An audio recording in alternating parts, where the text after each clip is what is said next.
saya Cynthia Pranisaragi. Saya akan menjelaskan tentang Pancasila sebagai dasar nilai pengembangan ilmu. Yang pertama itu, kita harus mengetahui apa itu pengertian dan pentingnya Pancasila sebagai dasar nilai pengembangan ilmu. Pancasila sebagai dasar nilai pengembangan ilmu berarti setiap aktivitas ilmiah, baik dalam penelitian maupun penerapan teknologi, harus berlandaskan pada nilai-nilai luhur yang terkandung dalam Pancasila. Hal ini penting karena ilmu tidak dapat dilepaskan dari konteks sosial, budaya, dan moral bangsa. Nah, pengembangan ilmu yang tidak berpijak pada nilai-nilai Pancasila bisa membawa dampak yang negatif, seperti penyalahgunaan teknologi, eksploitasi lingkungan, dan ketimpangan sosial. Pancasila harus menjadi pedoman etis dan ideologis dalam setiap proses pengembangan ilmu agar tetap sejalan dengan jati diri dan tujuan bangsa Indonesia. Selanjutnya ada ilmu dan perspektif historis. Ilmu pengetahuan berkembang secara historis dari masa ke masa. Hal ini dipengaruhi oleh kondisi sosial, budaya, dan ideologi pada zamannya. Di masa Yunani kuno, ilmu berkembang dari rasa ingin tahu filosofis. Di era modern yang seperti sekarang, ilmu menjadi lebih empiris dan terstruktur. Dalam sejarah Indonesia, ilmu mulai berkembang pesat setelah kemerdekaan sebagai bagian dari pembangunan nasional. Pemahaman tentang pengembangan ilmu dari perspektif historis penting agar kita tidak terjebak dalam pandangan bahwa ilmu bersifat netral atau bebas nilai. Sejarah menunjukkan bahwa ilmu seringkali digunakan untuk kepentingan tertentu, seperti kolonialisme atau dominasi kekuasaan, sehingga penting bagi bangsa Indonesia untuk membingkai pengembangan ilmu dalam nilai-nilai Pancasila. Selanjutnya ada pengertian dan ciri-ciri ilmu. Ilmu adalah pengetahuan yang diperoleh melalui metode ilmiah yang bersifat sistematis, logis, objektif, dan dapat diuji kebenarannya.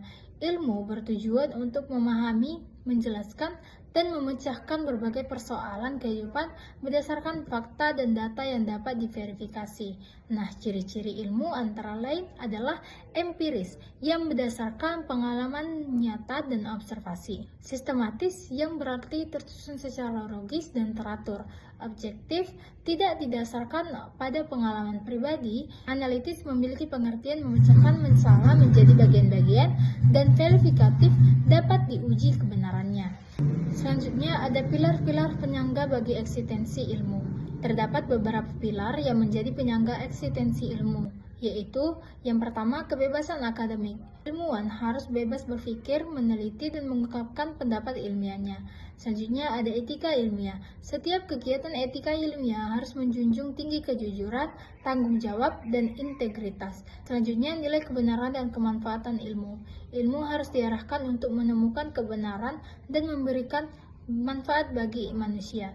Tanpa pilar-pilar ini, ilmu akan kehilangan arah dan bisa disalahgunakan untuk tujuan yang merusak nilai kemanusiaan dan lingkungan. Selanjutnya ada problematika ilmiah.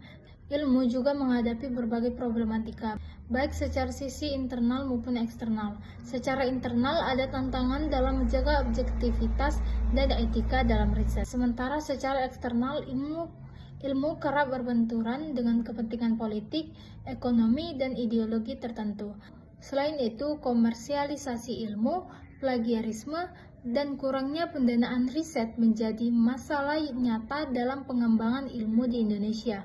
Oleh karena itu, diperlukan sistem pendidikan dan riset yang etis, bermoral, dan berbasis nilai-nilai Pancasila untuk mengatasi berbagai problematika ini. Dan materi selanjutnya ada Pancasila sebagai dasar nilai strategi pengembangan ilmu dan teknologi.